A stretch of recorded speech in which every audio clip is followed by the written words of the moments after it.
It's so mission critical for your health to get your blood sugar under control. But how exactly do you do that? Well, no surprise, it starts with food.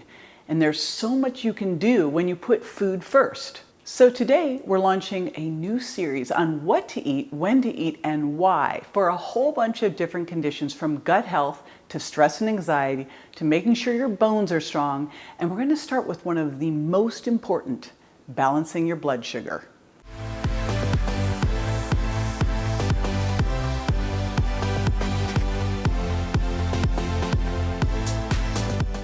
Hi, I'm JJ. This channel is all about how to get healthy, and we all want that, so let's do this together. Hit like and subscribe to get more videos like this one so you have some support on your journey.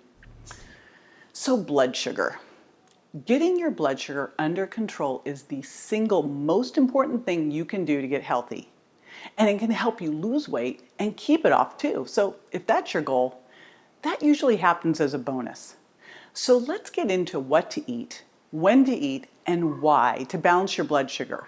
And I'm going to help you feel better fast just by improving what's at the end of your fork. Now, first, to drive the point home. You probably know that if your blood sugar is all over the place, it can have a serious impact on your risk of chronic disease, your weight, your mood, your stress and anxiety levels, really, you name it, pretty much everything.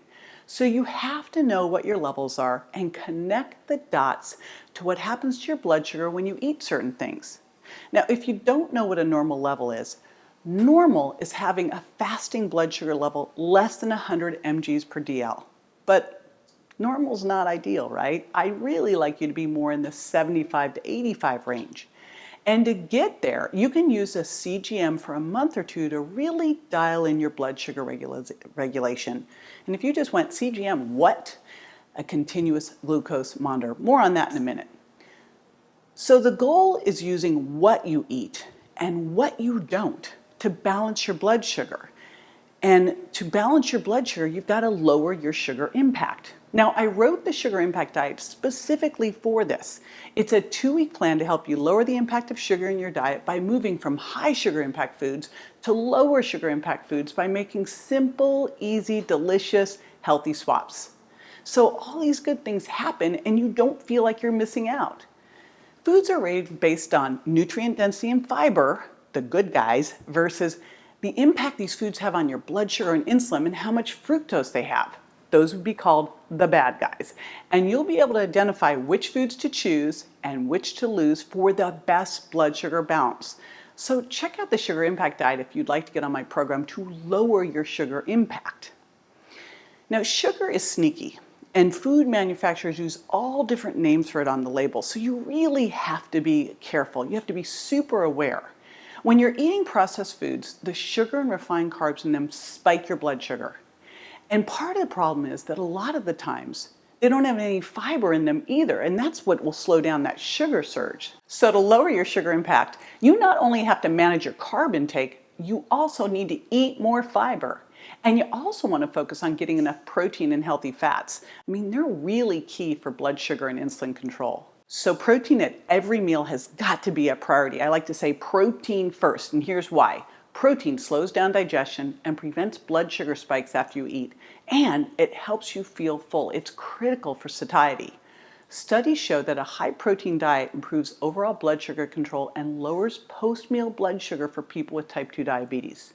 Now, the easiest way to make sure you get enough protein, fiber, and fat and control your carbs is to eat by the plate. Or you can do a loaded smoothie, and I'll explain what that is in a bit. But when you eat by the plate for blood sugar control, you'll get the right portions of what you need and you'll stay on the lower end with your carbs. So portions matter. So here's how you fill your plate. So first of all is clean, lean protein. You're going to fill your plate with 30 to 50 grams of that. Remember, I said protein first. And this is going to be based on your ideal lean body mass. Here's the deal. Your body is fat and lean body mass. Most of us, we think we're over fat, but we really just don't have enough muscle. And muscle is our metabolic Spanx that holds everything in tighter and helps us balance our blood sugar. It's super critical for that. So what you want to do is figure out your lean body mass by stepping on a body composition scale, and then you want to have at least a gram of protein per lean body mass. That's your floor for protein.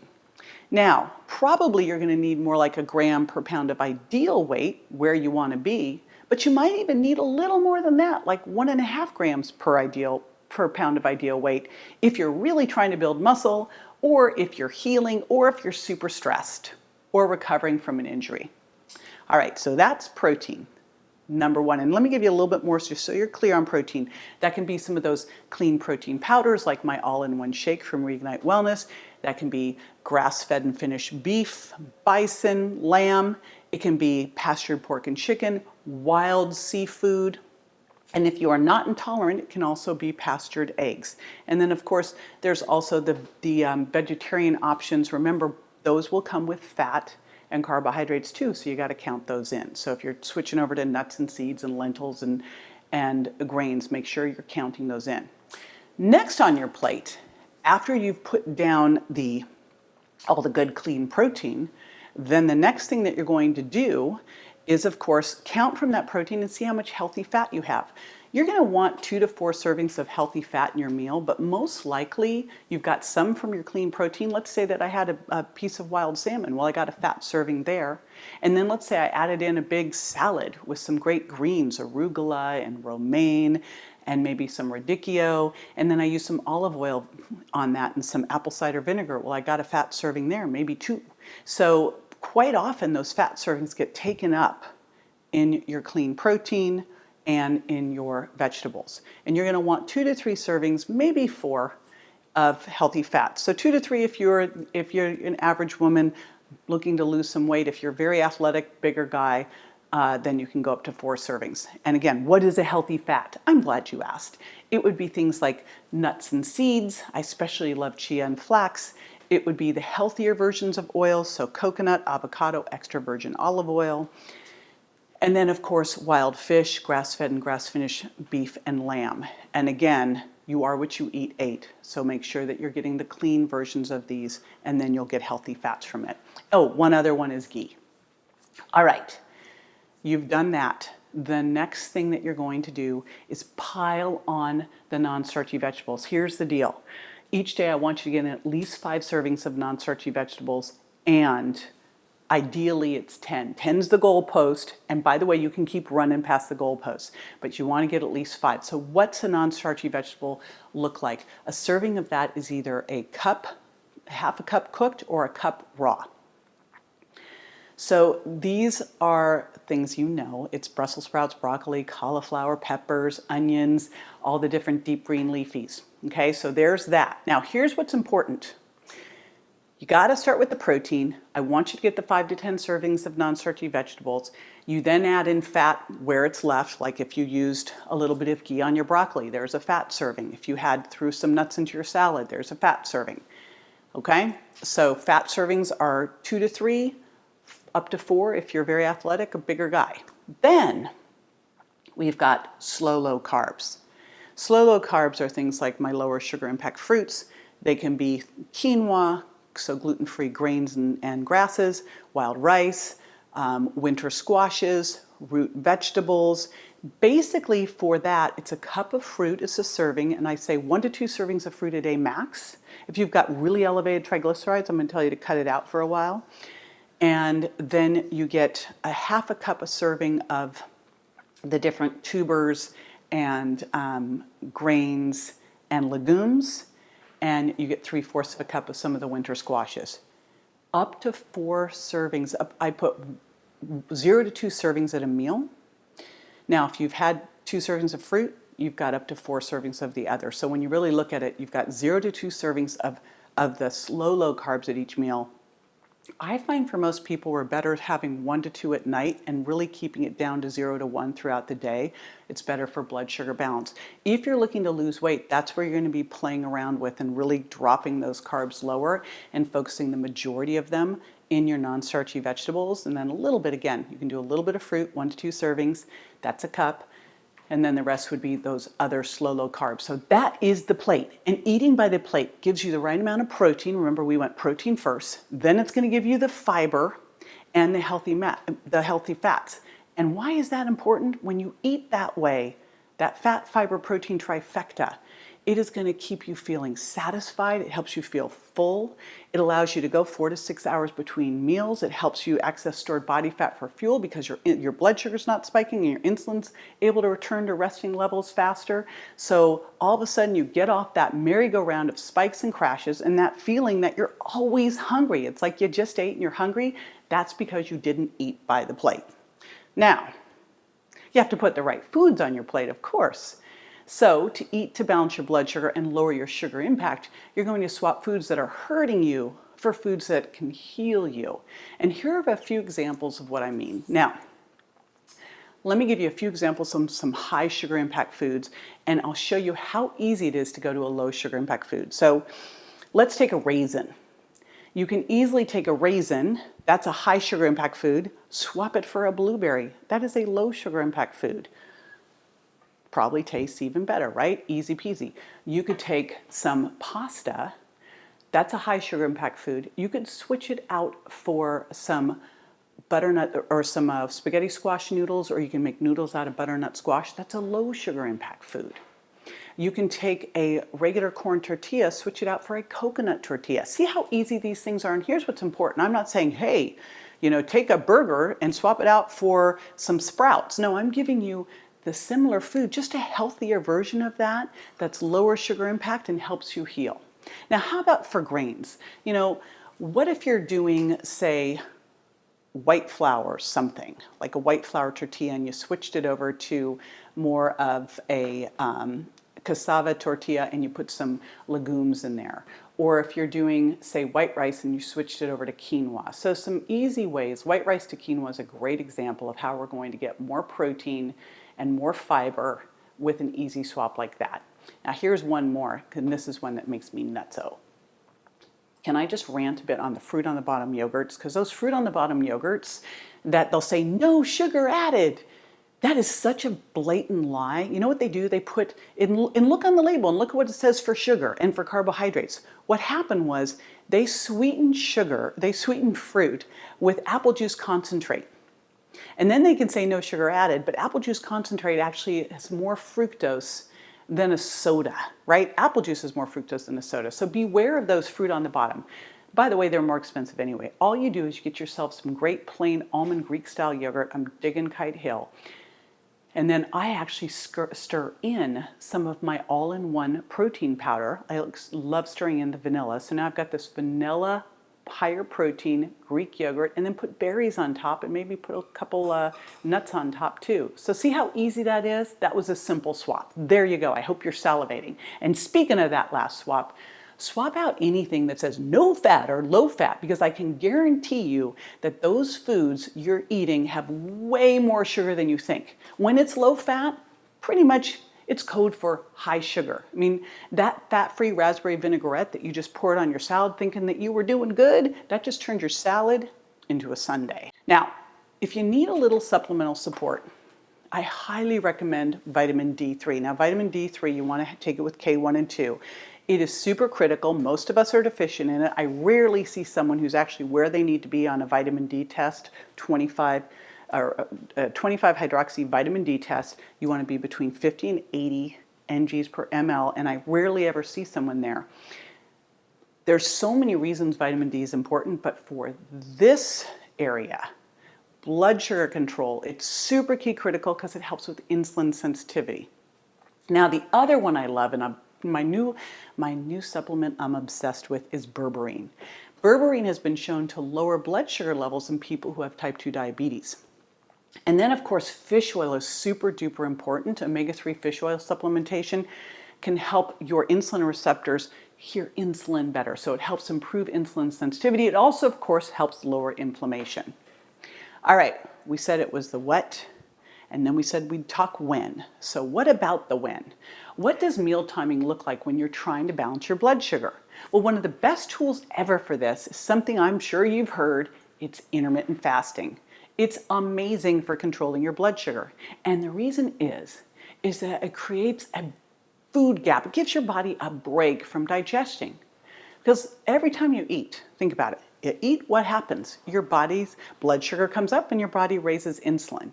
So we want to give your body a break from that. Now, there's different kinds of intermittent fasting, but they all focus on when you eat.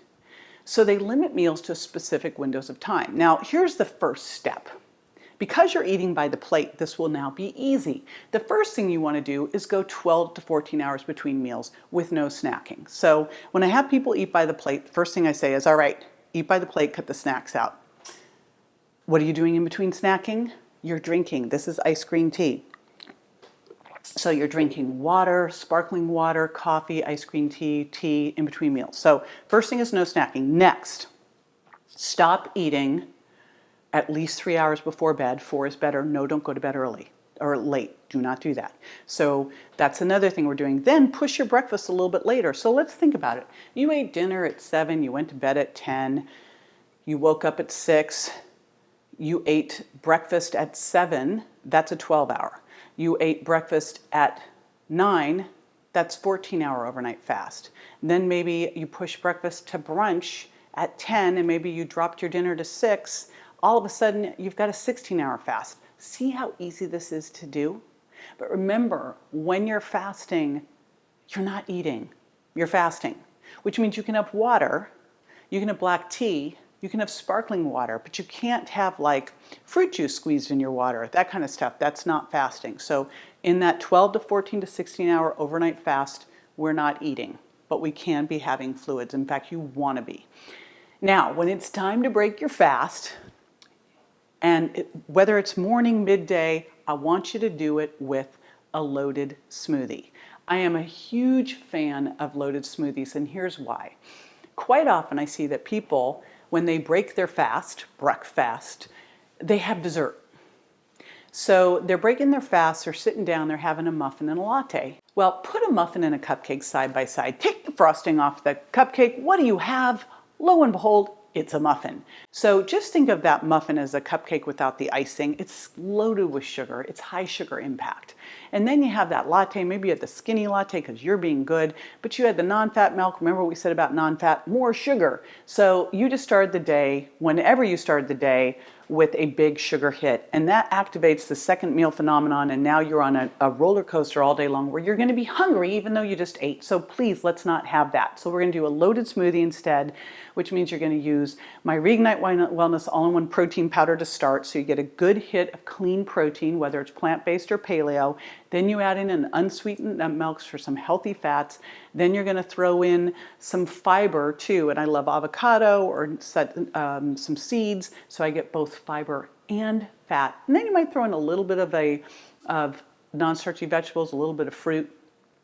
But again, we're doing this so we're getting a good protein, fat, and fiber hit, right? Loaded smoothie. All right, let's just kind of walk through what your fasting day can look like.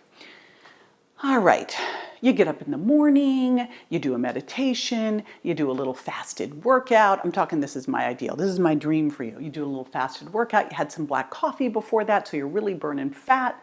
Then you have kind of a late breakfast brunchy thing. And maybe you're doing that and you have that around 10. And then around 2, you have a big salad with some protein. And around 5:36, you have some salad and some vegetables and some more proteins like some salmon. Easy peasy.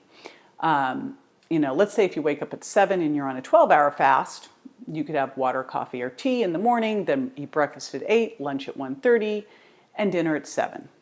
See how easy this is? On a 14-hour fast, just like that, all you do is eat dinner an hour earlier and push breakfast an hour later. It's really, really easy. Now, I will tell you, I like you to start first with eating by the plate. Then I want you to make sure you kick out the snacks. Start kicking in the water and the ice green tea and all of that. Remember, getting your fluid intake up, proper hydration is key for metabolism and detox. Then make sure you stop eating 3 to 4 hours before bed. Then let's start pushing breakfast. And you can see how easy this is to get to that 12 to 14 hours. But 16 hours is really the biggest bang for your metabolic buck. And it really helps restore insulin sensitivity and good blood sugar balance. It does something called autophagy. Autophagy is where your body takes out the cellular trash. So it's like a deep cellular detox of getting rid of stuff that needs to go. So we ultimately want to get into some of these 16-hour fasts, and I tend to do them like on the weekend. I'll sleep in a bit, and then I'll have a brunch and an early dinner. It works out really well. So you see how easy this is? I mean, that could be on the weekend, maybe you have brunch, say, between 10 and 11, dinner is done by 6. Super easy peasy. So how about giving that a shot? That would be my why, because we're talking what, we're talking when, we're talking why. I don't here's my why on this one. Why not? Why not just give this a shot? I mean, the health risks of having elevated blood sugar are so big. There are now an estimated 34.2 million people in the United States with diabetes, and 88 million have pre-diabetic diabetes. But here's the thing. You don't get a diabetic overnight. You don't become pre-diabetic overnight. It happens over time, and there's clues all along the way that this is where you're going. Poor blood sugar control, that elevated fasting blood sugar, those are some of the very first clues. A fasting blood sugar that's greater than 126 mgs per DL on more than one occasion, well, that's an indicator of diabetes.